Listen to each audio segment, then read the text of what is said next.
guys, it's Cassie with Cassie Can Craft. Welcome back to my channel. I'm doing something a little bit different today. I am doing a voiceover over a pre-recorded video. I have been really enjoying listening to music or audiobooks as I'm doing my paintings, so I thought I would try this and see how you guys liked it. So as you can see here, I've already begun. I have my video sped up to 2x speed right now, just so you can kind of see what I'm doing and see all the steps of what I'm doing, but you don't have to watch it at normal speed. So I've poured on my base coat, which actually this purple that I'm using is scraped up from the last painting that I did. So this is just a mix of colors. I really couldn't tell you exactly how to get that color again. The other side, I believe, is a Prussian blue. Really wanted something nice and deep and dark, but I wanted it to look black, but I didn't want it to be black. That way it would have some nicer blending when it overmixed with the other colors that I'm going to use here. So I'm just pouring my base coat on. The thought here is that I was going to do just a standard Dutch pour on a split color base. You'll see that that's not really how this ends up turning out in the end. I end up getting a little bit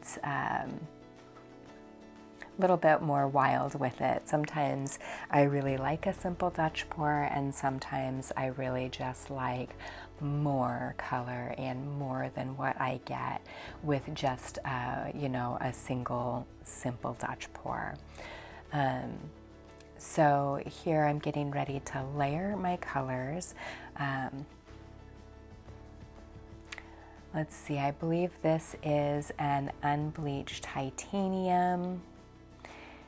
Here is a magenta of some kind. I will try to actually find the right colors and put them below for you guys.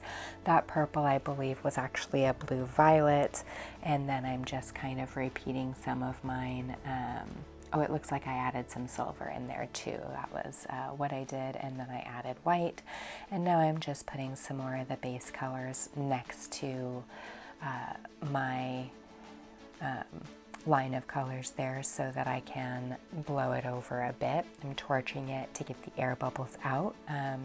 I typically don't mix my paint in advance, so there's a lot of bubbles in there, so I always like to get those out.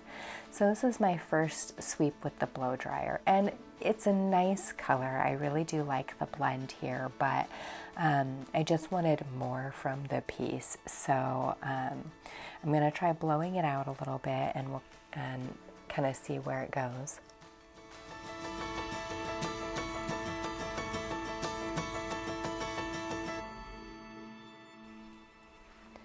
This piece I actually worked for quite a while. This is still a long video, even though it's at double speed. This piece ended up taking me about 25 minutes or so to complete, and it just took a lot of kind of experimenting to see what I liked, and I was just feeling really picky this day, I think.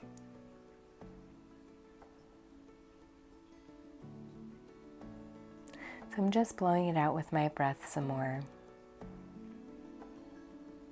And looking at it from here, I actually quite like that piece before I added more color, but you can see that I still wasn't happy with it in the moment. So I've just decided to go ahead and add quite a bit more color to the lavender gray side, and I'm going to blow it out kind of towards the edges.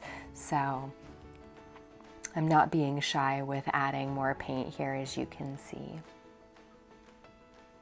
I'm going to give it a little more color, a base color to move on so that we don't get stuck. I'm going to give it another torch to get the air bubbles out. I'm just kind of leveling the paint a little bit there with that tilt.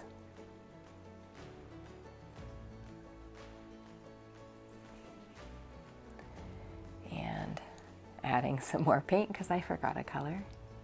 I forgot that really nice deep blue violet. Now I'm blowing my base color over again, and I'm just going to blow it out. And I'm going to blow it out fairly aggressively, as you can see, all the way to the edge. So I really want to get more color into this piece.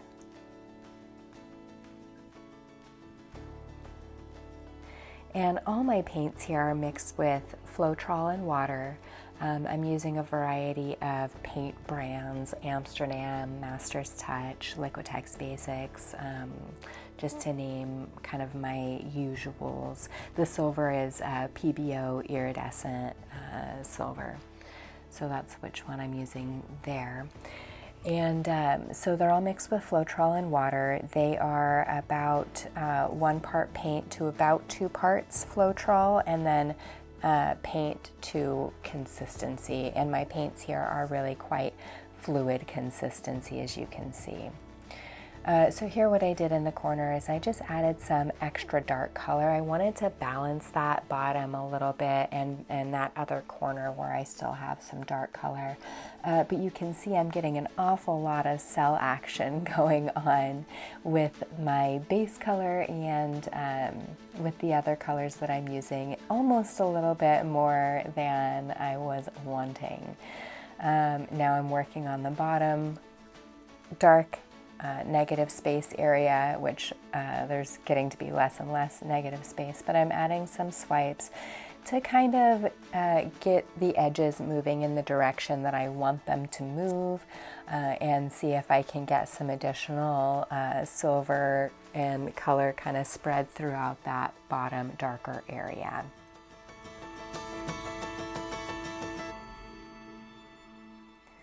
Going to add a little bit of swipes to the upper section as well.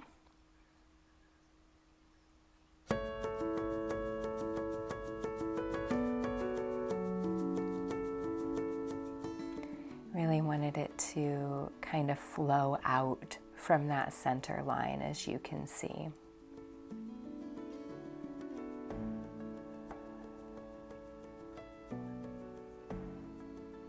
And in the end, this swiping effect ends up making almost this figure in the center. I wonder if you'll see it the same way that I do now when I look at the dry piece.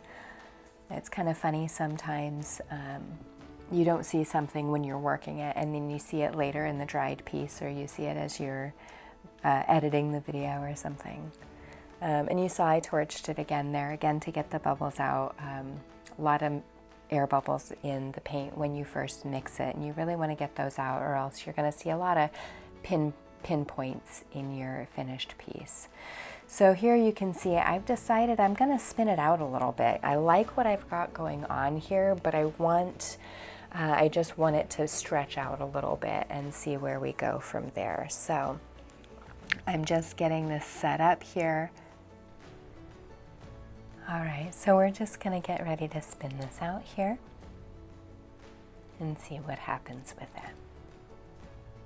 Here we go.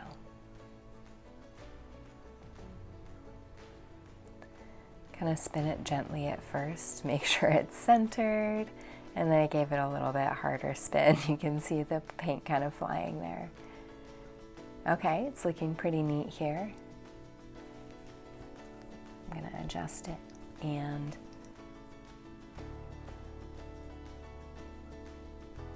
give it a little torch. I want to make sure all of those bubbles are out.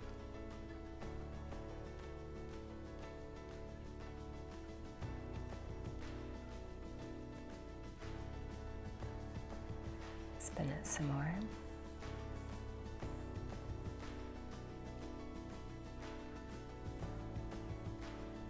I think it looks really neat, but what I did there is I scooted it to the side. I have push pins on the back of the canvas, so I scooted it to the side of the turntable so the push pins would catch it, and I'm spinning it off center so that the paint will pull more towards that side and stretch it more that way.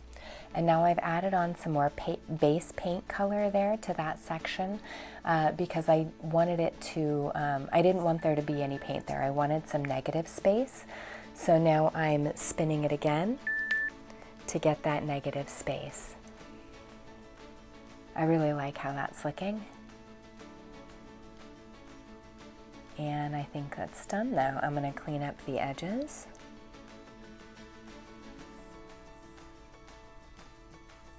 And turn it there so you guys can see the upright finished piece.